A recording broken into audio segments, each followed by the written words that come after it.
Welcome to the Marketing Millennials, the No BS Marketing Podcast. I'm Daniel Murray, and join me for unfiltered conversations with the brains behind marketing's coolest companies. The one request I tell our guests, stories or it didn't happen. Get ready to turn the up. We are back with another episode of the Marketing Millennials. I'm here with Tom, the Director of Growth Marketing at Wiz. You might think Wiz is in a boring industry, but somehow Tom and his team has made this boring industry actually fun. Actually, it looks better than most fun industries, actually, with the marketing he's doing. But I'll let him introduce himself and we'll go into the topic of the day. Sure. Thank you so much for having me. So, I'm Tom Orbach. I lead growth marketing at Wiz, which is a cloud security company, but we managed to stand out in this serious and very, I'd say corporate-like market. And I'm also the author of marketingideas.com, which is a newsletter about cool and buzz-generating marketing ideas for every company out there. We'll just get right into this. I mean, what is your framework for generating buzz in a boring industry? I mean, first of all, I think a lot of people think you can't do your playbook because they're in a boring industry. They can be, and I'll let you talk about it, but I just think what you've done at Wiz, and I think so many people could do this, is very inspiring. So let's go into the framework of how to generate buzz. Stuck in meetings, email loops, and comment threads trying to clarify feedback? Get unstuck with Loom, AI-powered video communication that lets you record your screen, camera, and voice to communicate fast. Try Loom today at loom.com. That's LOOM.com. Yeah, and before the framework, I think you hit exactly the point, because most people will see their competitors and think, okay, I should act like them. They probably know something that I don't, so I should follow their steps in branding and marketing and etc. But I say the opposite. Do exactly what, the opposite of what everyone else does, because being different is what makes you known, usually. So if you're in an industry like cybersecurity or finance or something that is very boring, some may say, I suggest being very out there and vibrant and weird and funny even, because it really helps.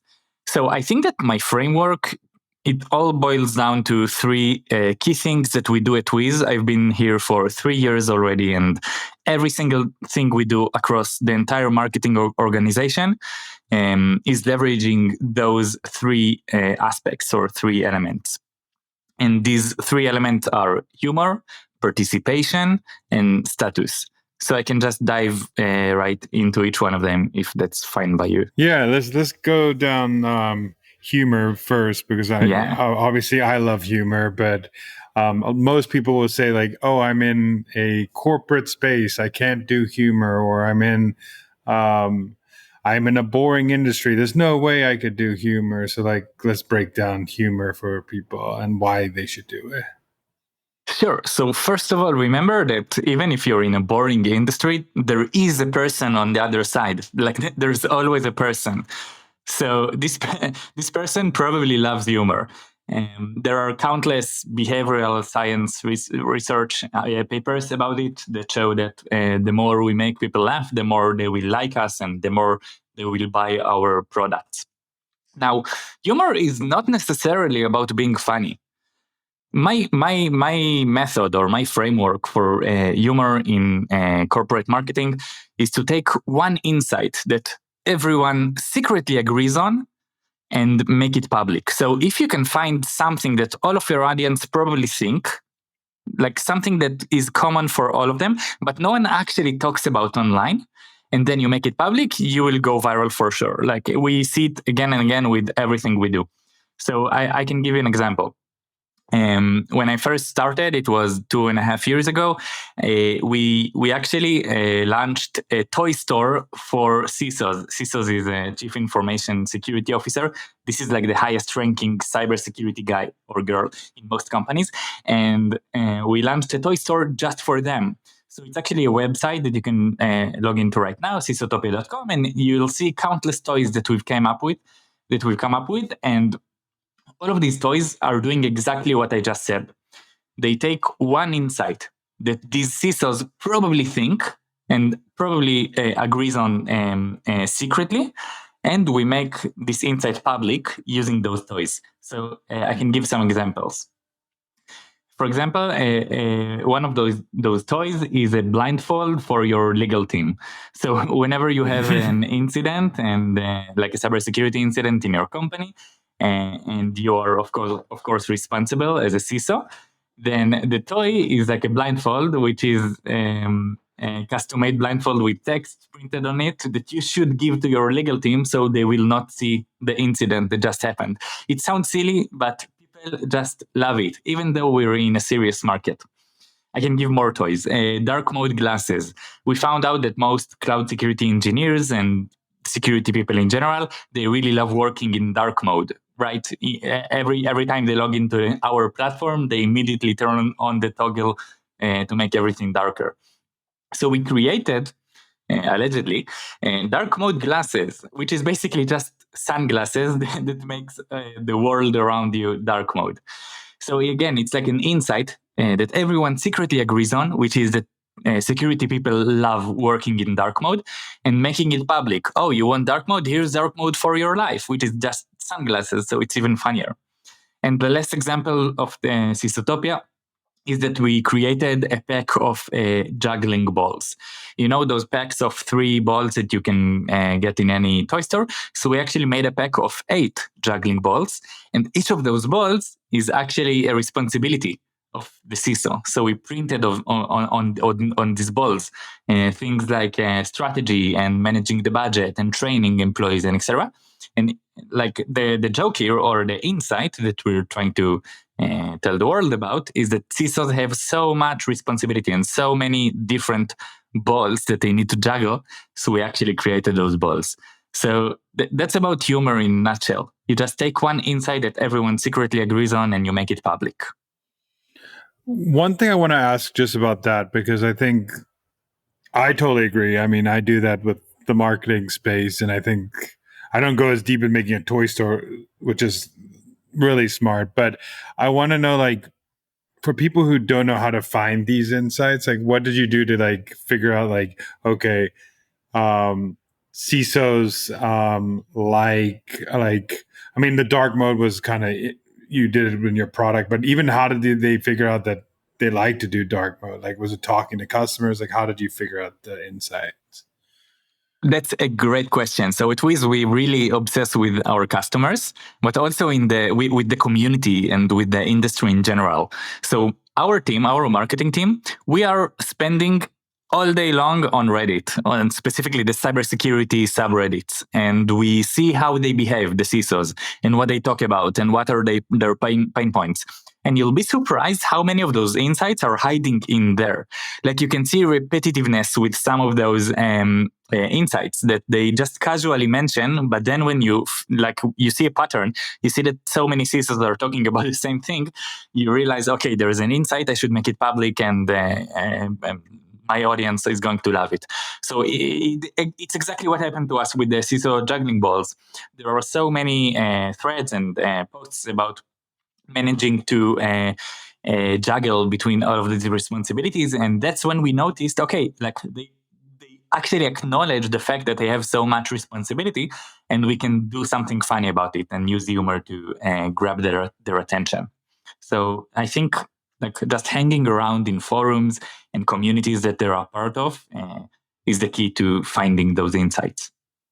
Yeah, just going to places where they are, sitting, like events, hidden spaces where they just could talk freely. I think they're not going to talk as freely. Like, people always say, like, do surveys and stuff like that, but they don't talk as freely as they talk to with their peers. So you have to go and just listen where they are, instead of trying to just only rely on surveys or conversations with people.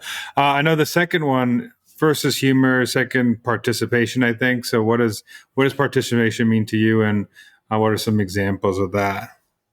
Sure. So every company is starting with zero, obviously, right? Like you have no audience, no one talks about you, no one knows you. And I think, let's say you made something funny. You made like you created something with humor. But what do you do about it when no one knows you? So participation is the key to getting started and getting the snowball rolling, at least in my playbook. Uh, the first thing about participation is the participation of employees. Sometimes it's called employee advocacy or storytelling of employees. It's basically making all of the employees share and talk about our things online all the time. How do we do it? It's pretty simple. We run internal contests all the time to make them share more, and we have a secret club for the top engaged employees, and that we reward them for their efforts. And we also help some of them actually write their posts. So that's easy, and everyone knows it. And just, I think, don't give up on activating your employees. But secondly, with participation, it's the participation of customers. So the classic way to do it is to just make a case study video with them, and they will share it afterwards. And like, because they participated, and they will engage with you on social media. That's the easy way. If you can find smarter or more creative ways to make customers want to participate in your things, it will generate even more buzz. So, for example, we just launched a Twiz, the CISOs Making Cocktails series. We actually, it's a video series, like a few episodes, that we invited CISOs, customers, to a secret bar in New York, and we filmed them making cocktails. Of course, while we did it, we talked with them about cloud security and like their experiences, and it's like a very unique way to share their story. So again, participation of customers, but the key is to be very creative and unique, and not just like the old boring, case study on a couch. Another participation, and maybe the most important one, is the participation of the wider community. So we are in the cybersecurity or cloud security space. So we think about ways that we can increase the participation of the community, because we know that once they will participate more in our content, the more likely it will be that they will share our things. So I can talk through a few examples here. The first is that we created the world's first cloud security job board. Let's say you are a cloud security engineer and you're looking for a new job. You go to LinkedIn, but it's not really like optimized for your experience, because maybe like your expertise is Kubernetes, or I don't know, some service in AWS. You can't really search for those roles on LinkedIn or filter them out. So we created a job board for all of the cloud security jobs in the world, that we actually filter by the things that matter. And we invited the community to share more jobs or to share their stories about how they found a job. And now we have a full website for careers, which is the job board. And another way we increase the participation of the wider community is through games and challenges. There's a thing in cyber called Capture the Flag challenges, which is like a hacking challenge, basically. So we create loads of those. Like at Wiz, every, I think, 2 or 3 months, we release a new Capture the Flag challenge. And we make the community participate, and we tell them, okay, solve this, you'll get a spot on the leaderboards, and you'll get a prize. And of course, they will share it afterwards. So participation and making employees, customers, and the wider community participate in what you do will make them share and engage. That's the secret. Campaigns get stuck, 17 strategy drafts, feedback in multiple channels, approvals in email thread limbo. Enter Loom, the AI-powered video tool to get your team aligned and your campaign unstuck. Loom records your screen, camera, and voice to share video messages async, so you can get the clarity to move forward. Fewer bottlenecks, faster launches, smarter campaigns. Go to loom.com. That's LOOM.com. Yeah, and I mean, it's funny because I think like a lot of the things you're talking about is like taking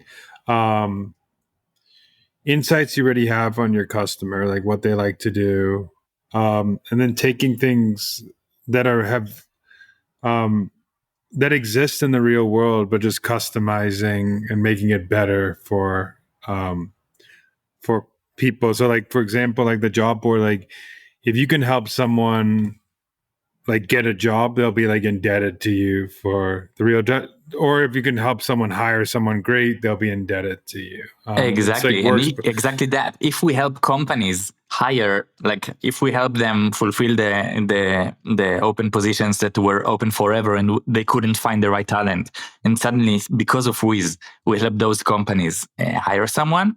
This is amazing, and it happens all the time for us. So it's really cool, and the participation is the key here. Yeah. Okay, so we went humor, participation. What's the third pillar to this framework? The third pillar, and I think it's the most important one, is status or praise. So with humor and participation, our like North Star, the holy grail of everything that we do is to actually praise those people. For example, with all of those games and challenges that I just mentioned, if you complete it, you're not only getting into the leaderboards, but you also get a custom-made certificate with your name in big, and like it says cloud security excellence, and it's a certificate for your skills. And people share them by the thousands. Why? Because we praise them.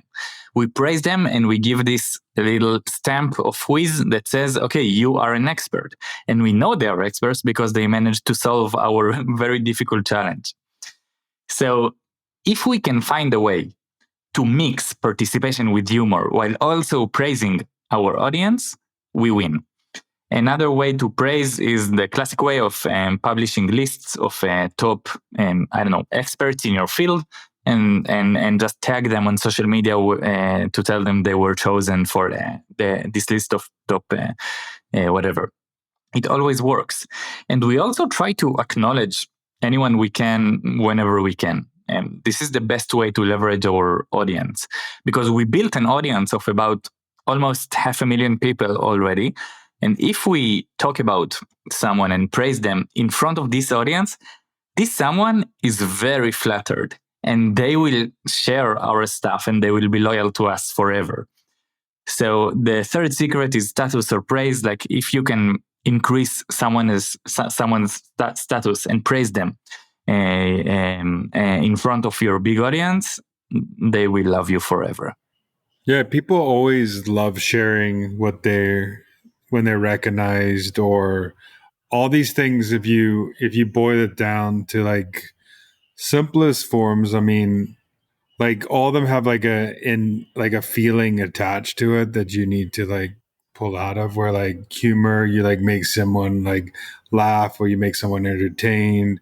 Participation, you make people feel like they belong in a community. You make people feel like they have people with them. And then the last one is like you make people feel better about Socially themselves. You make accepted. people, yeah, surely like keeping up with, like if they're like better than their peers, they want to show that they're better than their peers. So like makes them feel like there's like like, and nobody else is probably praising them at work, especially that audience. Like CISOs are probably not getting praised internally for like making the company. They're probably the ones like why did you add extra like layers of security for us? Like they're probably the ones getting like annoyed at. So if they can get like praise from the community and companies that they work for, like they could share it internally, they could share it to their peers. Like it's a good stamp of approval for them. Exactly. And I must say that even for other audiences that are more socially praised, even like, I don't know, marketers or HR leaders,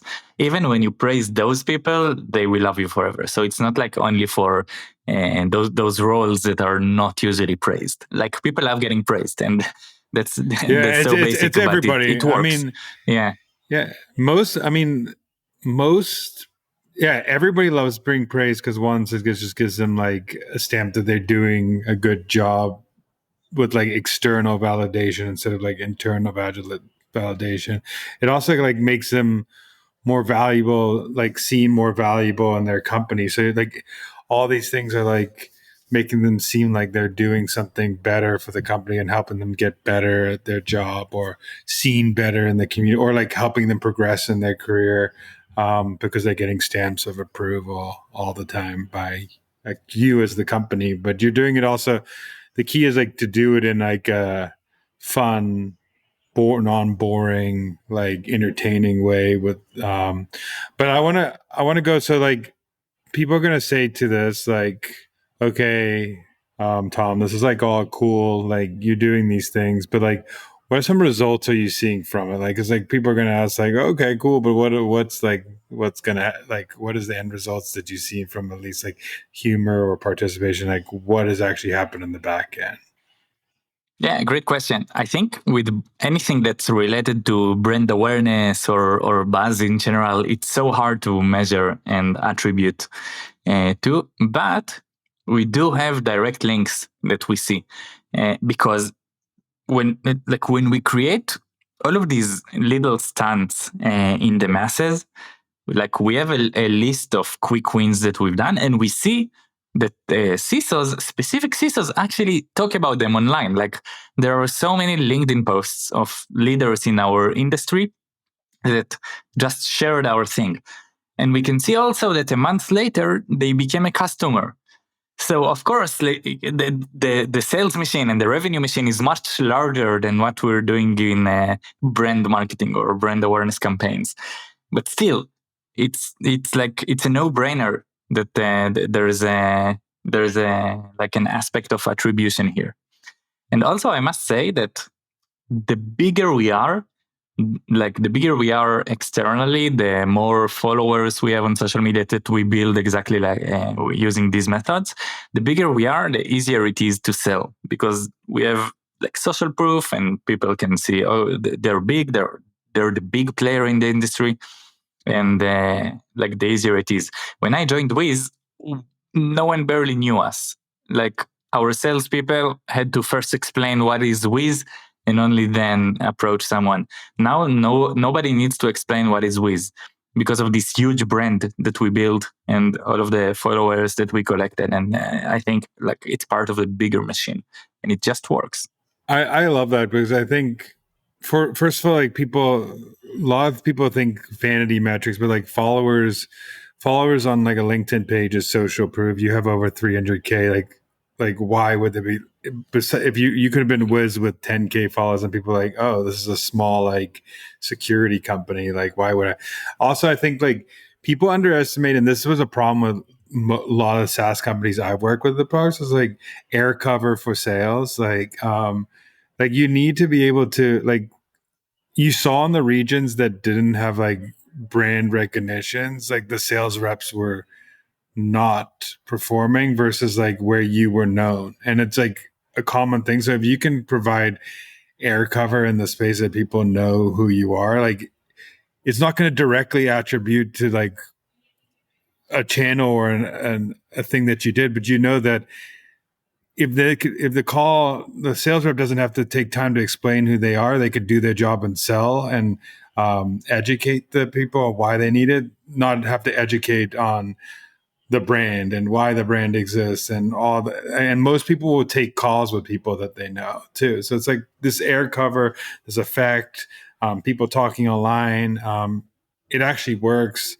More, it's hard to attribute, but the playbook has been done before by others too. It works. So I think, yeah, I really like that how you think about that. And you would think that like for growth marketing, you would be like most growth marketers will be like, okay, like how could I do product hacks or like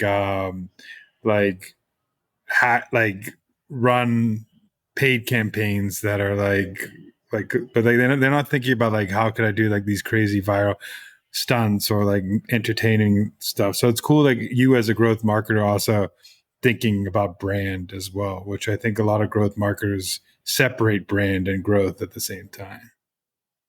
Yeah, totally. Yeah. And I want to leave the audience with one more tool or framework they can work with. Mm-hmm. We've done a lot of stunts that are practically the same. So I talked about the toy store for CISOs, but we've also done a meditation app for CISOs with like specific meditation tracks for when you have an incident or when there's a board meeting you should answer to or something like that. Things to get you more calm and relaxed. And we've also done a musical for CISOs. And like the hidden pattern here is that we're always trying to create the world's first something for our audience. And you can do it in any industry. So think about like common things that you have on your day to day. So I talked about toy store, meditation, musical, or theater, but you can talk about fitness apps or reality TV shows or restaurants or I don't know, amusement parks or books. And if you can create those specific things for your audience, it's so weird that it works. For example, if you're selling something to accountants, let's say you have a SaaS about finance, then create the first dating app for accountants.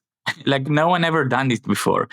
And when you talk about such a thing online, it's just catching fire because it's like it's so weird. Why should someone make a dating app just for accountants or for I don't know CFOs? But it sounds funny, but it works. So I think if your listeners are looking for something to start with, I would just look into that, creating the world's first something for your audience. I always talk about this framework in my newsletter, marketingareas.com, and people just love it and they keep showing me examples of stuff that they did. And it's always fun to see. Yeah, I mean, taking things inspiration from other things that haven't been done, even with like content, like you can mix like two pieces of content, like a reality TV series for accountants of like Survivor or something like that, and just like connecting two pieces and making it fun for them, like having um an Excel competition or something, or like there's like so many things that you could do that are funny and fun, but also like bring in your audience. And I like also what you do where you have a dedicated like landing page and like URL for it, like domain name for it, because like that also like could show like, hey, this is how many hits we're getting to the site, this is how many people are interested, this is how many people are clicking links, like it shows like a dedicated thing for them, so it actually looks like something real as well. So I think that's a fun thing to do too, is like think about like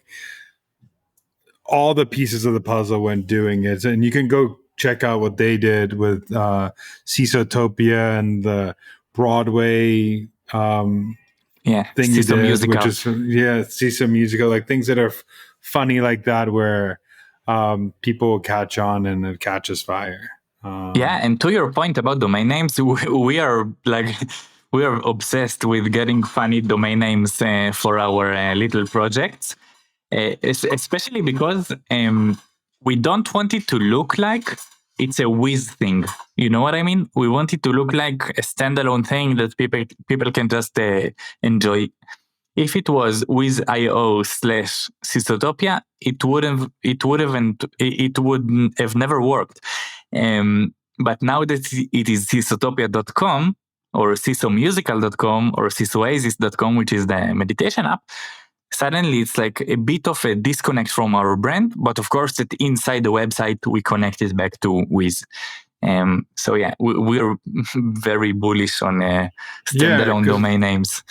Because you pique their interest if you did like wiz.com / like Sysotopia, like they're obviously going to be like, oh, this is just a brand trying to get me to their website and get me to a landing page. But if you do something dedicated, it's like if you're going to do a bit, like go all in on the bit, like make sure like you get like the name, the fun, like the marketing millennials, we doing like marketing land, and like my whole vision was Coachella and Disneyland together, and we called it a marketing festival because nobody's calling it is a conference, but we called it a festival. We have a DJ there, we had a live band, like there's like things that you could do, just spark up your thing and make it more fun. So it's like things like that just make it more fun. Yeah, totally. Lastly, where can people find you and what you're doing and get more ideas from you? Where could that happen?